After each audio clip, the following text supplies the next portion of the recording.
La cuarta emisión del programa Nutrición para la Vida Real. El día de hoy vamos a hablar de los suplementos alimenticios y tenemos dos grandes invitados. Tenemos a Paula Reyes, que es licenciada en nutrición, licenciada en químico farmacobiólogo y maestra en ciencias del deporte. Bienvenida, Paula, muchas gracias por estar con nosotros. Gracias por la invitación. Además de que es vocera de la Sociedad Mexicana de Obesidad en este periodo hasta el 2020, ¿cierto? 2019, ok. Y tenemos además a un gran amigo, al licenciado Alberto Sevilla, que es nutriólogo y además es licenciado en acondicionamiento físico, creador del sistema NeoGym para la perfección corporal. Bienvenido, Beto. Juan, muchas gracias por la invitación. Gracias por estar con nosotros. Y pues el día de hoy vamos a hablar de suplementos alimenticios en el deporte. Yo creo que es uno de los temas donde tenemos muchos más mitos. En el gimnasio, ¿estás de acuerdo? Los entrenadores te tratan de vender todos los suplementos que pueden, todos te recomiendan un suplemento para bajar de peso, para quemar grasa, para entrenar más duro, para ganar masa muscular, pero necesitamos saber cuáles de esos suplementos sirven, cuáles no, y cuáles podrían ser los riesgos de utilizarlos mal, ¿no? ¿Nos podrías decir, Paula, cuál es el término correcto para referirnos a los suplementos? ¿Qué es un suplemento alimenticio? Bueno, ha habido como mucha controversia, ¿no? De qué es un suplemento, qué es un complemento, y según la Academia de Nutrición acabó diciendo que suplemento y complemento era exactamente lo mismo, ¿no? Pero a veces suplemento se utiliza como para suplir algún alimento y complemento como para ayudar a complementar la ingesta en un tiempo de comida, pero se supone que complemento y suplemento deberían utilizarse indiscriminadamente o igual. Ok, perfecto. Bueno, ¿cuáles podríamos decir que son los suplementos que se utilizan más en el gimnasio, Beto? En tu experiencia. Mira, hay muchos que se utilizan actualmente, Juan. Desafortunadamente la mayor parte de estos no están comprobados que funcionen. Me voy a centrar más en los que se ha comprobado que tienen evidencia. En el caso de aumento de masa muscular, como el uso de la creatina monohidratada, las proteínas de suero de leche, que también ya hemos platicado que se puede obtener este requerimiento de proteína con alimentos tal cual, pero en ocasiones muy específicas puede ser necesario complementarla. En este caso, el suero de leche es una de las mejores opciones. Y por ahí hay un complemento que se llama betalanina, que ayuda también a mejorar el rendimiento. Hay otros más que se utilizan con la idea de ayudar a perder grasa, pero la evidencia no ha demostrado que tengan un resultado, como la carnitina, como el uso de los termogénicos, que pueden funcionar vía un estímulo más en el sistema nervioso central, pero no específicamente. Ya cuando se hacen los estudios a largo plazo, sí hay una mayor oxidación de grasas, como en el caso de la cafeína, pero no infiere tanto como el balance de energía en la alimentación de la persona, como lo hace el suplemento. O sea, al final hay mucha desinformación. Claro. Y verdades a medias, ¿no? Verdades a medias. Entonces podríamos decir que quizá la proteína en polvo es el suplemento número 1 que se utiliza en el gimnasio, ¿cierto? Sí, la proteína y los quemadores, ¿no? Y los quemadores. Así le llaman a grandes rasgos, ¿no? Claro. Sí, que hay una gran variedad, ¿no? Claro. Hay unos que quizá pueden ser inofensivos en cierta forma y hay unos que podrían ser un poquito más peligrosos incluso. Claro, sí, sobre todo pues hay que tener mucho cuidado con los que tienen cafeína y que muchos la verdad son de mercado gris, que no están regulados ni por la FDA, no se venden allá, pero se envasan probablemente en otra parte del mundo, que se venden actualmente en México. No vienen ni de Estados Unidos y no sabemos si se produzcan aquí en México. En México. Y hablando de la proteína en polvo, ¿quiénes tú podrías decir que sí requieren la proteína en polvo y quiénes no? ¿Toda la gente que va al gimnasio necesita tomar proteína en polvo? No, Juan, de hecho es muy poco probable que la mayor parte de las personas necesiten la proteína como tal. La recomendación principal es que empiecen a incrementar la cantidad de comidas, o si es que es necesario, su ingesta vía alimentos de origen animal, y si les queda corto porque se les complique comer en forma de alimentos sus requerimientos de proteína, es donde nos puede beneficiar. Pero realmente todo esto de que se recomiende como primer complemento, desafortunadamente es porque deja mucho más dinero de hacer una recomendación de proteína en polvo que mandar, en el caso que yo he estado de los dos lados como entrenador y nutriólogo, es más fácil venderle el producto que recomendarle que vaya a ver un profesional en la nutrición. Sí, claro, porque mandarle una dieta, el entrenador no se queda con ninguna comisión por la venta del producto, Claro, ¿no? porque ya cuando saben que pueden obtener su cantidad de proteína para aumentar masa muscular o mantenerla, o en periodos de restricción también se han observado beneficios con la cantidad de proteína suficiente para mantener la masa magra. Es un tema muy importante para que las personas sepan que pueden cubrirla con la alimentación y no precisamente con los suplementos de proteína. Sería en caso de que se les complicara, que no es mucha la que se necesita utilizarla. Exacto. No sé qué opinas, Paula.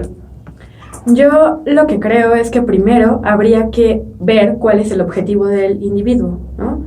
Y cubrirlo con sus requerimientos energéticos con alimentos. Además hay un tema bien interesante aquí, porque ahora lo que estamos haciendo los nutriólogos o los entrenadores es medicalizando la alimentación.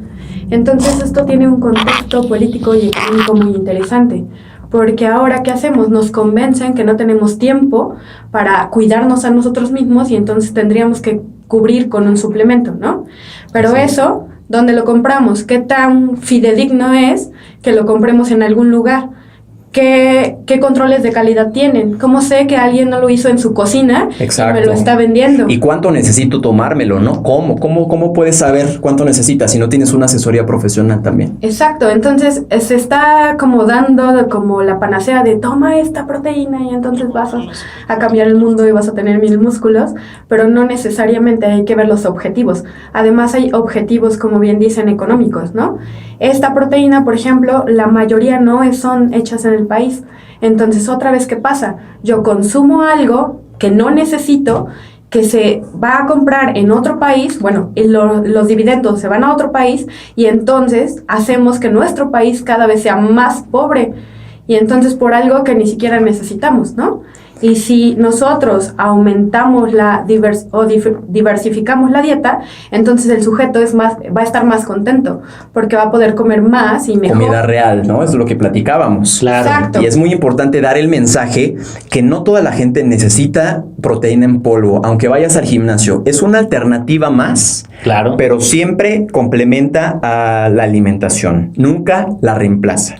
Claro es bien que no. importante. Sí. Y además hay que puntualizar, ¿no? ¿Cuáles son los objetivos? Porque a veces compramos una proteína, pero solo la compramos por comprar. Pero Exacto. ¿cuánto proteína tiene contra cuánto carbohidrato, contra cuántas toxinas, ¿no? Grasas a veces tanto, también. No, ¿qué tanto es puro la sustancia que me están vendiendo? Porque puede tener cosas que generen alguna alergia, ¿no? Exacto. Entonces, hay un montón de condicionantes que yo tengo que revisar antes de atreverme a tomar algo o recomendar algo, ¿no? Sí, porque hay intolerancias al suero de leche, intolerancias a la caseína también. No, pero más allá de a la sustancia en sí, cuando se realiza un producto, va a tener una cantidad de toxinas permitidas.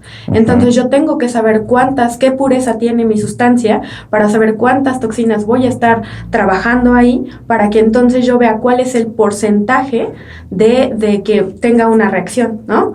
O aparte le añaden, por ejemplo, colorantes y eso entonces me va alterando más, ¿no? Entonces no solamente es ver la proteína como la proteína, sino todos los ingredientes y cuál es el objetivo particular de mi sujeto. Exacto, por eso siempre es importante la asesoría de un profesional, ¿no? Es irreemplazable. Hablando de otros suplementos, uno de los que más se utilizan también es la creatina, Beto, ¿cierto? En el gimnasio. ¿Qué nos podrías decir? ¿Qué es la creatina y para qué sirve? Mira, Juan, de hecho la definición es que es un compuesto orgánico nitrogenado. Nuestro cuerpo la puede sintetizar. Sin embargo, a partir del trabajo que hizo originalmente el doctor Eric Holman en los 70s con la recarga de carbohidratos que manejó para atletas de resistencia, no precisamente de entrenamiento de fuerza, continuó en los 90s con el trabajo en su departamento de fisiología, ahí en Karolinska, en la universidad, que está en Suecia, y empezaron a hacer pruebas con algo que pudiera mejorar el rendimiento, pero ya no enfocándose a la resistencia, como fue la carga de carbohidratos que generaron en los 70, sino ya a esfuerzos donde el sistema que se ocupa principalmente es el de los fosfágenos. Uh-huh. Y en este caso se volvió un boom, porque de hecho la investigación original se hizo a inicios de los 90, y para no hacer el cuento largo, Cuando el Linford Christie, que ganó 100 metros, si no me equivoco, en los Juegos Olímpicos del 92, dijo que estaba usando algo llamado creatina monohidratada, fue algo que en el gimnasio, en el movimiento del fitness, llamó la atención. Sí, o sea, se volvió un boom. Y bueno, ahí eventualmente empresas en Estados Unidos que tuvieron la patente la empezaron a vender y es un suplemento muy utilizado, muy seguro de usar. El Colegio Americano de Medicina del Deporte, los nutriólogos de Canadá, la Academia de Nutrición en Estados Unidos la catalogan como un suplemento seguro y sobre todo que para atletas de alto rendimiento y el Comité Olímpico la prueba como segura de utilizar.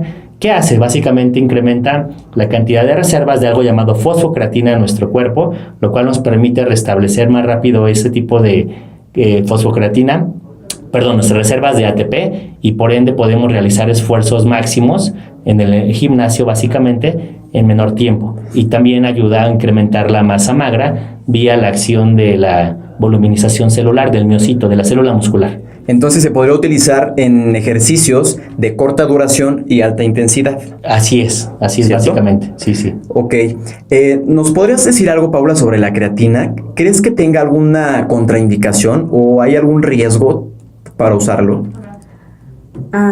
Por ejemplo, como bien decían, si tenemos un ejercicio de corta duración, de gran intensidad, entonces, y para un sujeto muy específico, me parece que podrían usarse, pero otra vez, ¿no?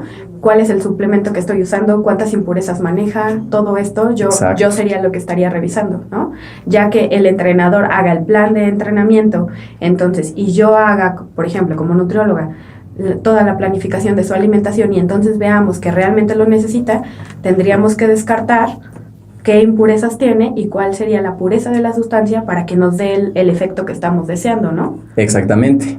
Sí, pero es uno de los suplementos, según he investigado, más seguros de usar, ¿cierto? Sí, de hecho. Y se usa en cantidades muy pequeñitas, 5 gramos generalmente. De hecho, la dosis que se sugiere es por 3 días de 0.3 gramos por kilogramo de peso, apenas en la última postura de la Sociedad Internacional de Nutrición Deportiva.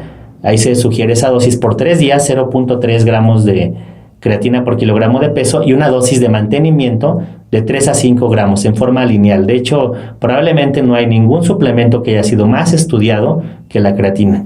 Y hay algunos reportes anecdóticos que puede generar calambres, diarreas, pero bueno, en personas sanas... Hasta un poquito de insomnio, ¿no? Incluso, exacto, pero al final, en personas sanas... Son casos aislados. Son casos aislados, ¿ok? Muy segura. Ok, un tema que me parece muy importante que podamos tocar es el de los quemadores de grasa. Yo creo que es uno de los suplementos que más la gente nos pide en consulta, ¿no? A veces hagan o no hagan ejercicio. Los quemadores de grasa, todo el mundo cree que es el secreto en pastilla para bajar de peso, ¿no? ¿Qué nos podrías decir, Paula, de los quemadores de grasa? ¿Cuáles crees que pueden ser los riesgos de utilizar estos productos? Que son muy, muy diversos, ¿no? Pero englobándolos como en ese concepto, ¿qué nos podrías decir? Bueno, casi todos van a activar el sistema nervioso central. Entonces tenemos que tener mucho cuidado, incluso yo no recomendaría que los utilizaran, porque... De acuerdo contigo. Cuando nosotros hacemos un plan de alimentación, activamos al cuerpo, al metabolismo corporal y entonces podemos lograr las metas. Entonces, estamos vendiendo como falsas ideas, ¿no? De puedes tomarte este chocho, no te hagas responsable de tu cuerpo, no comas bien, no importa nada, ¿no? Como tómate ahora el chocho, paga después las condiciones. Como un comodín, ¿no? De me voy a comer este pastel, pero me voy a tomar mi quemador de grasa. Ajá, ¿no? Exacto. Entonces, no, creo que tenemos que ser más responsables, incluso desde la parte profesional, y darles las herramientas necesarias para que hagan lo que tienen que hacer, ¿no? Que sería comer. Además, lo que yo siempre peleo es México tiene una zona geográfica muy buena, entonces tenemos todo para comer, ¿no? Todo lo que se te ocurre, que se te antoje, te lo puedes comer en México y aparte bien, bonito y barato. Y barato, exactamente, ¿no? Tenemos que aprovechar esa ventaja a comparación de muchos otros países, ¿no? Que tenemos producción local y de muy buena calidad. Bueno, pues vamos a un corte comercial y regresamos en unos minutos para seguir hablando de los quemadores de grasa. Mientras acomodas tu vida real, Hacemos una pausa. Sí, ¿verdad? Bien, es que ese tema de los quemadores me parece súper importante, ¿no? Sí, Claro, Porque yo creo que es de los principales. A mí en consulta todo el mundo me pide quemadores de grasa. Ajá, y hay algo que es como una parte importante decir, es que como te activan el sistema nervioso central, luego te ponen todo loco.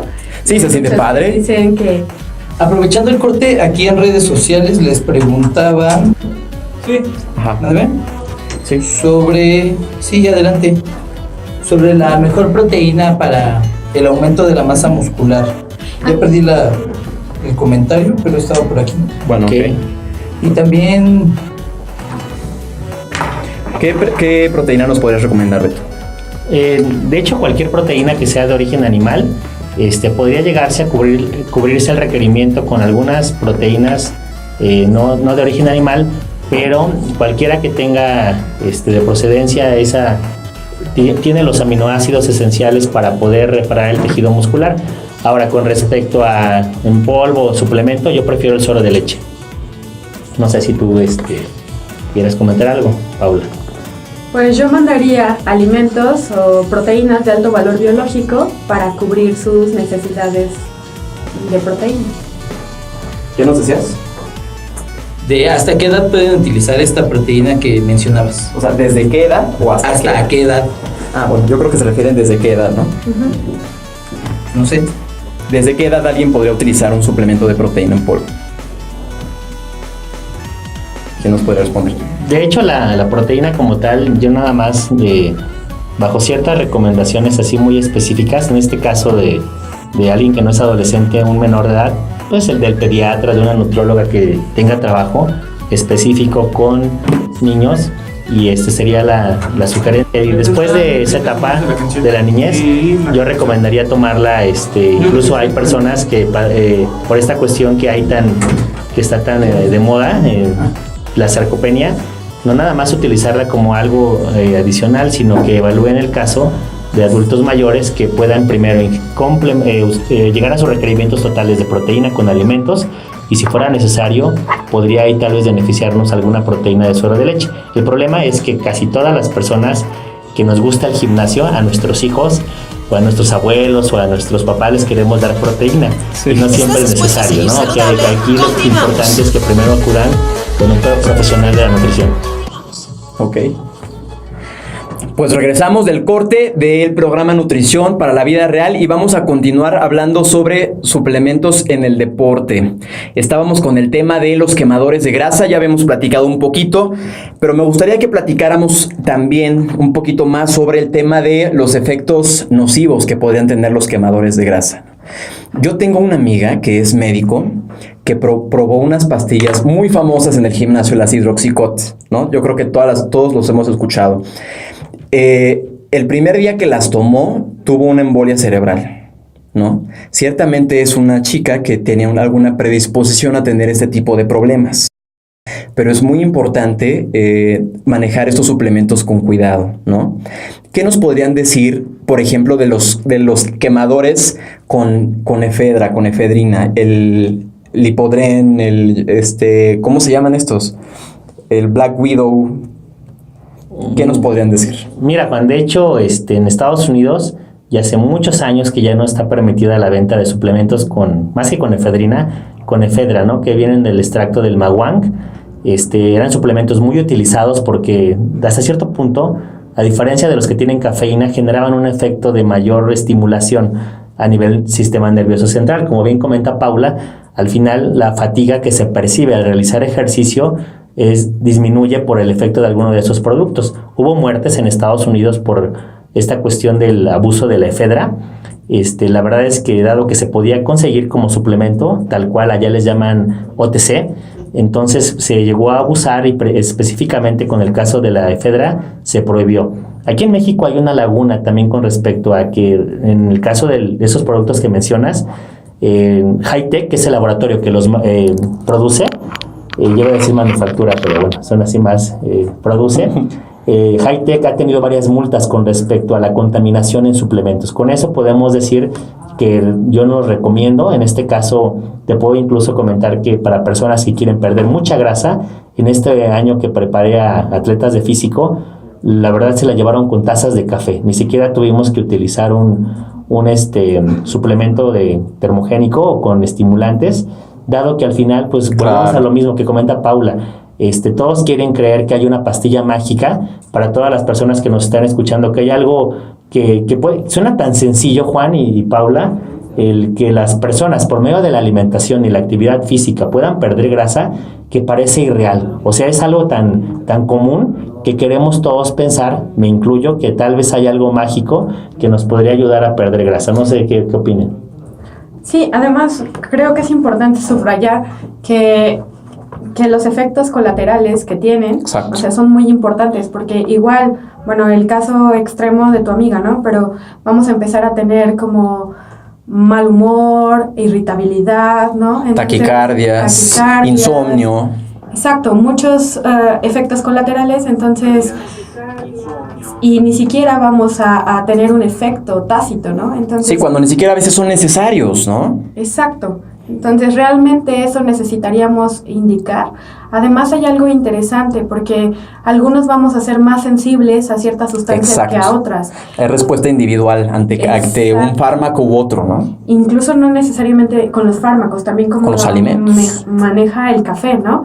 Porque hay personas que en farmacología se llama respondedores activos y pasivos, pero en nutrición también hay personas que son más sensibles a ciertos componentes que a otros.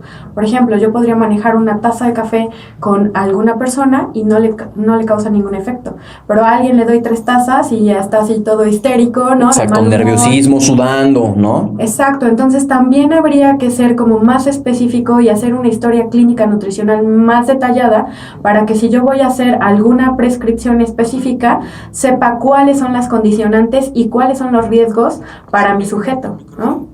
Exactamente, muy interesante. Entonces, otro suplemento que es muy famoso en el gimnasio es la L-carnitina. ¿Puedes decir qué es la L-carnitina? La L-carnitina es una sustancia que va a tener un giro levo, ¿no? O sea, hacia la izquierda, y que es muy interesante que, por ejemplo, si se van a atrever a comprarlo, ya con todas las recomendaciones que les van a hacer, vean que realmente tenga el giro levo, porque luego se los venden como carnitina normal o como dextro. O sea, que sea L-carnitina. Exacto, porque en el cuerpo hay un sistema que se llama enzima, como llave cerradura. Entonces, si mi llave no gira hacia la derecha o gira hacia la izquierda, entonces esa llave, aunque sea igual, no va a servir, ¿no? No va a activar el ciclo metabólico, que va a ir a hacer la parte de la oxidación de las grasas. Entonces, ¿en qué tiempo? También eso tienen que considerarlo. ¿Cuánto tiempo voy a tener para que empiece la oxidación de las grasas de que empiezan a tomarlo? Porque a veces lo toman 20 minutos antes, 40 minutos antes, ¿no? Ya tengo la sustancia que necesito. Ahora, ¿en qué momento tengo que darla para que entonces funcione? Y además, otra cosa, acuérdense, como va a tener como de enzimático, un sistema enzimático, también tiene otros problemas. En el cuerpo todo funciona como un juego de dominó, le pego una cosa y le pego a otra, ¿no? Entonces puedo tener un sustrato para otra cosa que no necesariamente yo necesitaba, ¿no? Exactamente. ¿Tú recomiendas la L-carnitina en tus pacientes, Beto? ¿O en quiénes sí o en quiénes no? No, actualmente ya después de que estuve viendo la evidencia, hay un sitio web que es muy completo, se llama examin.com o .com, que tiene básicamente análisis de todos los estudios que hay, de todos los artículos que hay con suplementos, y básicamente explica que al final, si nuestro cuerpo la puede producir, sí la llegué a recomendar hace muchos años, porque al final suena, si tú escuchas la explicación, o bueno, a nivel bioquímico, cómo su papel en la oxidación de grasas, tendría sentido pensar que podría ayudar si es que yo la tomara en forma adicional, la complementara en mi dieta. Pero la evidencia ya es contundente de que la carnitina, al menos en personas que pueden obtener sus requerimientos de proteína, podría haber casos muy específicos donde los veganos o algún tipo de dieta que excluyera los alimentos de origen animal careciera de los aminoácidos que se necesita para su síntesis, en este caso lisina y metionina. Pero a grandes rasgos yo no la recomiendo. Okay. Otra cosa que me gustaría añadir, por ejemplo, hace 2 años en el Instituto de Rehabilitación hicieron un estudio con carnitina, y en deportistas taekwondoines precompetencia, y entonces se supone, o el paradigma nos dice que va a bajar grasa, ¿no? Cuando lo usaron en estos taekwondoines se dieron cuenta que aumentaba la grasa. Entonces, justamente, ¿cuál es el objetivo? ¿Y a qué se podría deber eso? Tendríamos que estudiar como el mecanismo de acción y qué está sucediendo, ¿no? Pero ahí, ¿cuál es el objetivo? ¿Qué nos dice la literatura? Y entonces, a partir de eso, si lo voy a usar, ¿por qué la usaría? Y no siempre se tendría que usar, ¿no? Como dice, no todo es para todos. Exacto. Y no en todo el momento. Y en durante cuánto tiempo, ¿no? También es importante porque hay respuestas crónicas. Exacto. A los suplementos, ¿no? O los fármacos, etcétera. Hay otro tipo de fármacos que se llaman los precursores de testosterona, Beto, que son súper famosos en los gimnasios, ¿no? Todo el mundo los quiere utilizar para aumentar, en teoría, su producción natural de testosterona. ¿Tú qué me podrías decir? ¿Estos suplementos sirven, no sirven, son una tomada de pelo o podrían implicar algún riesgo a la salud?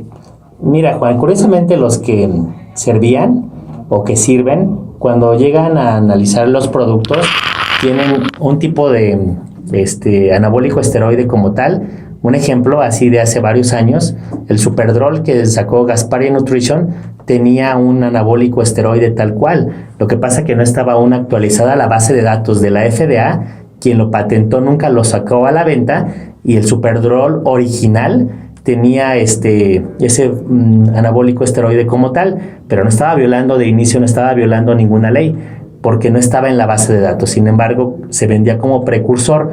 Curiosamente, los que sirven, lo que la gente percibe un cambio como suplemento es porque traen algún ingrediente que no mencionan en la etiqueta y por eso funcionan. Todos los demás que hay, como el Tribulus terrestris, como los precursores que hay de extractos herbales, no elevan de una forma significativa los niveles de testosterona, como pues lo que usan muchos usuarios de gimnasio, que son ya la testosterona como tal, exógena. Exactamente. Yo no lo recomiendo tampoco. Ok, y justo lo que me decías es la contaminación de los fármacos, ¿no? Aquí en México la COFEPRIS es el organismo que se encarga de revisar que todo este tipo de cosas estén en orden, ¿no? Pero ¿tú crees, Paula, que la COFEPRIS, sus facultades alcancen para poder controlar todo este problema de la contaminación de los suplementos? No, es súper complicado, ¿no?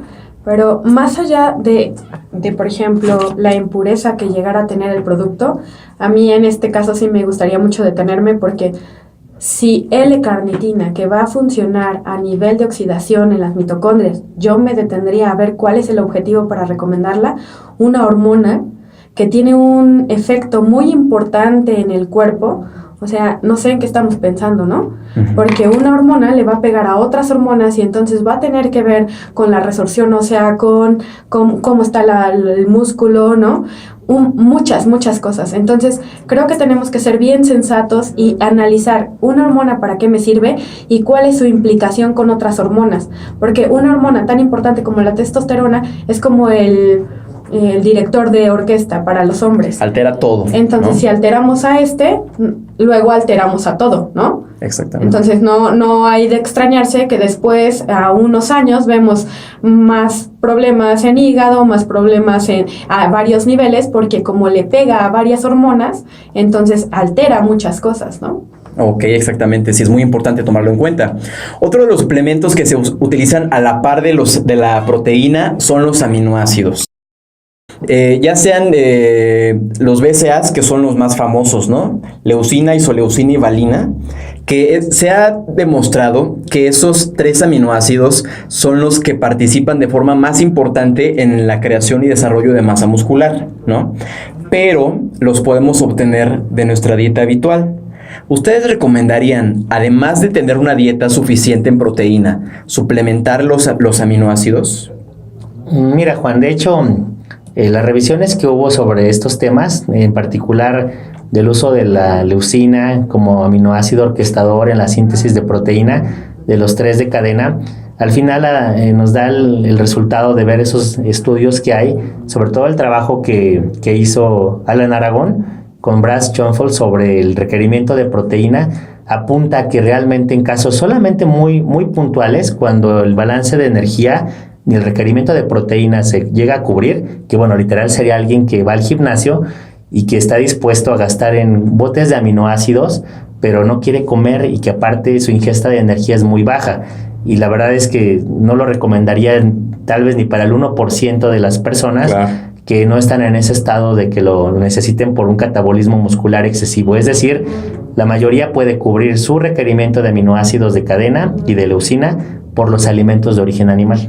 ¿Okay? Exactamente, además de que son suplementos caros, ¿no? Claro. Y entonces muchas veces están los chicos en el gimnasio, además de pagar la mensualidad, es pagar la proteína, pagar los aminoácidos, el área de carnitina, los quemadores, y es un dineral, a fin de cuentas, ¿no? Cuando no necesitas todos esos suplementos, sino lo que necesitas es una asesoría profesional para que tú puedas cumplir tus objetivos, ya sean de salud o ya sean estéticos, ¿no? No, y que de hecho todavía muchos productos, Juan, en el caso de que sirvieran, para la mayoría no son necesarios, no venden aminoácidos como tal, manipulan la etiqueta y venden proteína encapsulada o proteína en tabletas y desglosan el perfil de aminoácidos.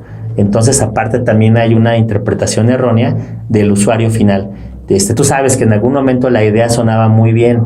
Si nuestro cuerpo necesita de esos aminoácidos, era como algo similar a la carnitina, pero sin un pensamiento crítico y reflexivo, cualquiera hubiera pensado que podrían ser la piedra angular del desarrollo en la masa muscular. Pero claro. Bueno, no fue así, desafortunadamente. Ok, y Paula, ¿nos podrías contestar? ¿Quién es la persona ideal para recomendar un suplemento a alguien que haga ejercicio? Pues ya sea un médico o el entrenador o el nutriólogo, ¿quién es la persona indicada para recomendar un suplemento? Pues yo como trabajo tenemos un equipo multidisciplinario y entonces lo ve el médico, lo veo yo, lo ve el entrenador y a partir del entrenador, cómo están haciendo sus microciclos sus microciclos, entonces vemos cuánto necesita el sujeto.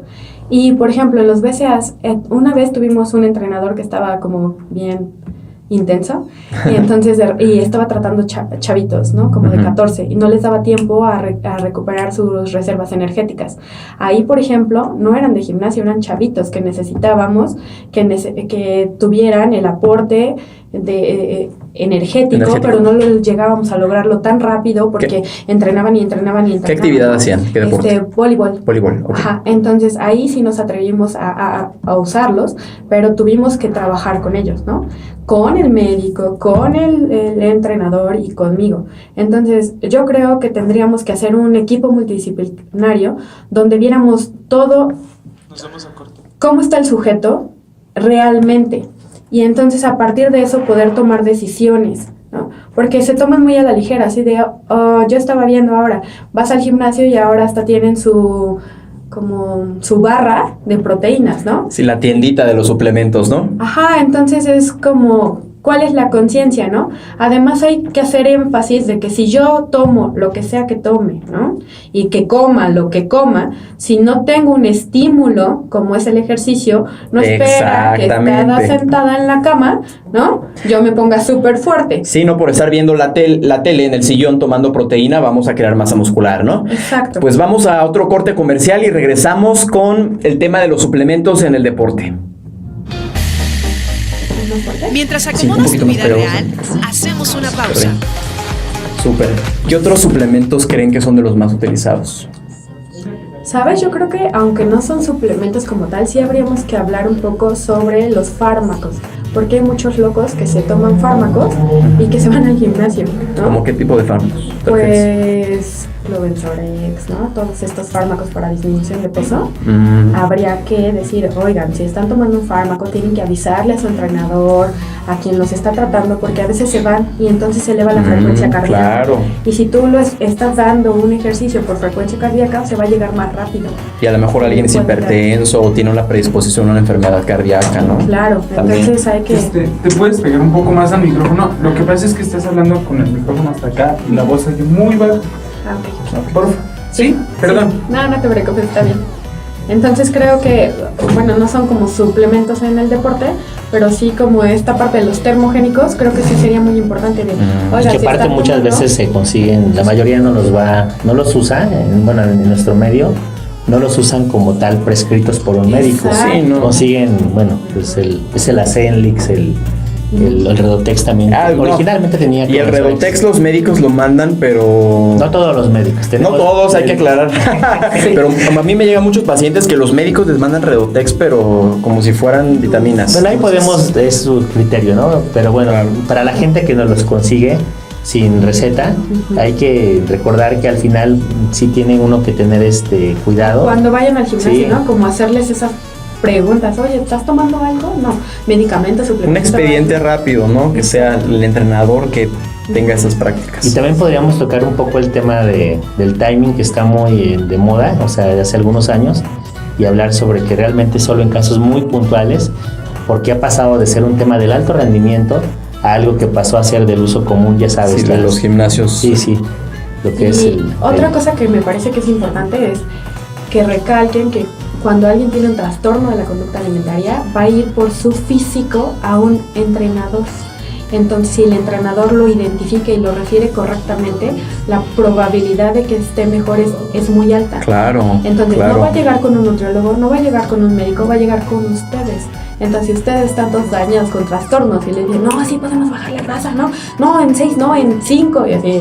Entonces, eso exacerba y muchos más trastornos, ¿no? Sí, totalmente, ¿no? O que le digas, no vas a poder hacer este mes ni una sola comida libre, y no puedes salir y no puedes mil cosas, ¿no? Ajá, exacto.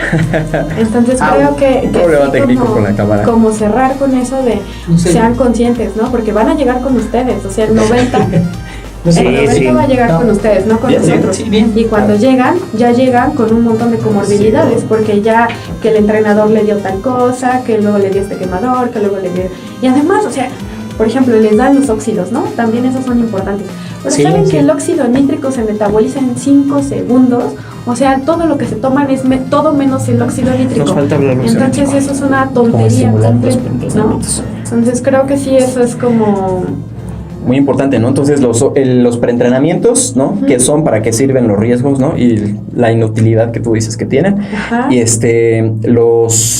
el timing, muy importante, y los otros fármacos, ¿no? Que pueden estar Ajá, que prescritos. consideren, y también esto de los trastornos, ¿eh? Porque de veras que llegan más con ustedes y luego ya todos están trastornados. Y además el trastorno de la conducta alimentaria es la patología que más comorbilidades y muertes tiene.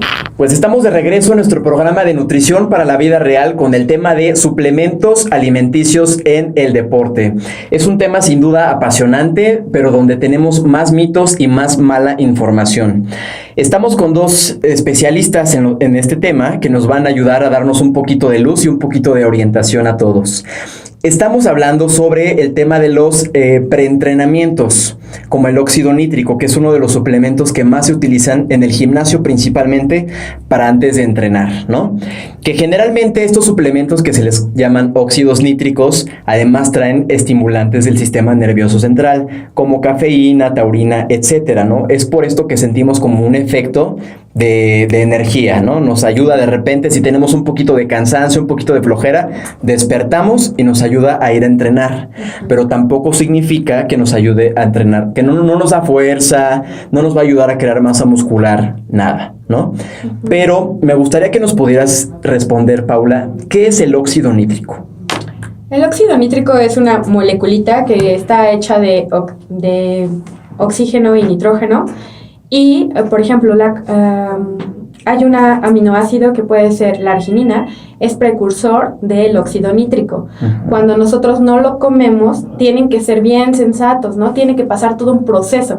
Pasa por la boca, entonces llega al estómago, ahí en un pH ácido se va a absorber y entonces se va a metabolizar en el hígado, 60% se queda en hígado, 40% pasa a circulación sistémica, que va a activar a las óxido nítrico sintetasas para que entonces funcione como vasodilatador, pero también otra cosa importante que deben saber es que también va a trabajar a nivel de hipotálamo, regulando ciclos de luz-oscuridad y otras cosas. Entonces el óxido nítrico no necesariamente solamente va a ser un dilatador, un vasodilatador, que, bueno, por su acción de vasodilatador, lo que va a hacer es que va a ayudar a que los nutrientes pasen más rápido por los músculos y entonces tengan el sustrato energético para hacer lo que tengan que hacer.